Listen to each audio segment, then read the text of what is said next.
په ننګرهار زندان کې د سورت یاسین د تلاوت سیالۍ ترسره شوه. د ننګرهار زندان د ښوونې او روزنې امریت مرستیال ډاکټر عباس حنفي وایي په دغه سیالۍ کې 80 تنه زندانیانو برخه اخیستې وه او موخه یې ترې دا وه چې زندانیانو ته دیني زده کړې ورکړي. یا د سیالۍ چې موږ په ننګرهار زندان کې په لاره اچولې وه د 80 تنو بندیانو ترمنځ په لاره اچول شوي وه چې الحمدلله ټول په ممتازه ډول سره کامیاب شوي دي.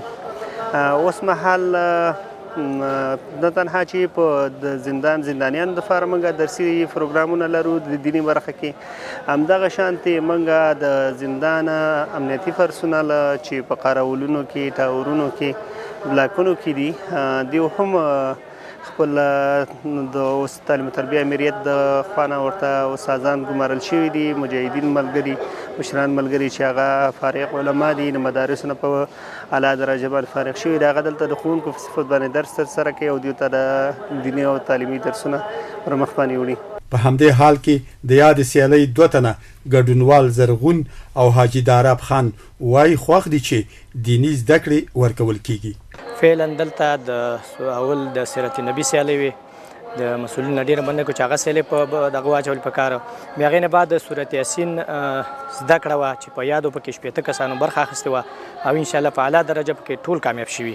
فعلا دپاره زه د سورت یاسین په سیالۍ کې تقریبا 5 نمبر راغلی یم. دا خوشحال په دې یم چې دلته د امتحان یوه لویه دوره ده چې د مصر مدرسه کې هم داسې درسونه نشته دی، هندوستان په مدرسه کې هم داسې درسونه نشته دی، نه داسې علما نشته دی، داسې خلک یې لارې ته برابر کړل چې ډېر ناپوه خلک و، جاهل خلک و چې د قرآن نه خبر نه و، دلته خدای پاک ټول دلته د الله لارې ته برابر کړل.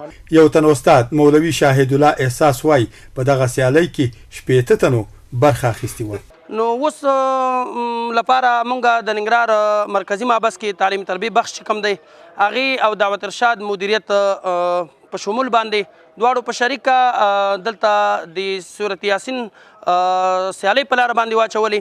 الحمدلله هغه ازموینه په بریالي شکل پای ته ورسېده چې ټول پکې ښه نتیجه یې ورکړه چې داسې وه چې ټول پکې ممتاز ثابت شو. د ننګرهار زندانونو چارو د سمون رئیس مولوي مقتدا حفظ الله وایي په دې زندان کې بندیانو ته د عصري او حرفوي زده کړو ترڅنګ دیني زده کړو په برخه کې زمینه برابره کړې. دا د ننګرهار په محبس کې الحمدلله لکه څنګه چې دیني زده کړې ورکول کېږي بندیانو ته، دې سره څنګ کې د عصري زده کړو زمینه هم موږ برابره کړې.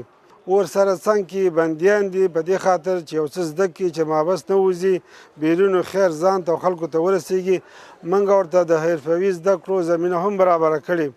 په هغې کې خیاطي ده موږ سره او همدارنګې د نجارۍ شاپ دی، د فلزکارۍ دی، د قالین بافۍ دی، د مرۍ دوزۍ دی، دغه ټول یې موږ دلته بندیانو لپاره برابرې کړي دي او په دې کې موږ سره ډېر شاګردان دي.